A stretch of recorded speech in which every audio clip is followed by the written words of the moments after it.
Time now for your forewarned weather with Garrett James. Well, hey, everybody, we made it to the weekend at last. Friday is here, so what's the forecast looking like? We want to help you make some plans, and meteorologist Garrett James is in St. George for us tonight. Hey there, Garrett. Oh, hey, Brian. Yeah, we're looking at the weekend. It finally got here. Felt like it came at a turtle speed or a snail pace, but either way, it's finally here, and things are actually looking pretty good. A look behind me shows the radar. Radar is pretty much empty inside the Beehive State, and the one good thing is it should remain, for the most part, like this for the entirety of the weekend. Let's go ahead and break down what you need to know, and we're going to start, like I said, with the radar, and we can see that the radar is looking empty, as is the futurecast. It does try and show a little bit of precipitation just outside the area, but other than that, we're really looking at dry conditions for the next, I'd say, 5 to 6 days, but it's likely once we get to about Thursday of next week that we'll start to see our next storm system enter the area and give us some widespread precipitation chances across the Beehive State. However, you know the caveat, looking this far out, things are going to change a lot, especially here over the next 7 days,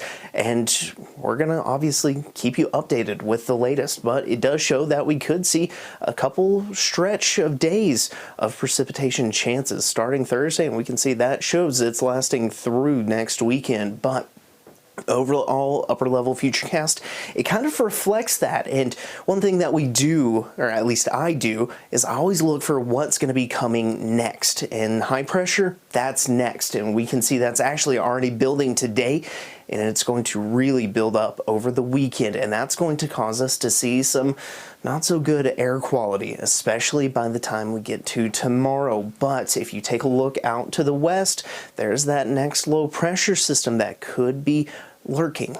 Oh, just so far away, though, and things are going to change between now and then. Let's go ahead and take a look at the air quality forecast. We can see for all of northern Utah, with the exception of around Wendover, Provo, Price, still looking at the yellow air quality, but we are seeing some good air quality out there. Let's go ahead and take a look at the extended forecast, shall we? We can see that we are going to be looking at temperatures staying above average for the majority of Utah, but over the next 14 days, things look to be cooler, and it could be thanks to that next big system that I was talking about. Overall, though, things look wetter, not over just the next 6 to 10 days, but over the next 2 weeks. So that is something to look forward to across the entire state. Temperatures out there right now, 36 Ogden, 27 Evanston, 35 Emory, about 34 Delta, 32 Milford, 28 Cedar City, and then about 37 in Hanksville, 48 St. George, and 46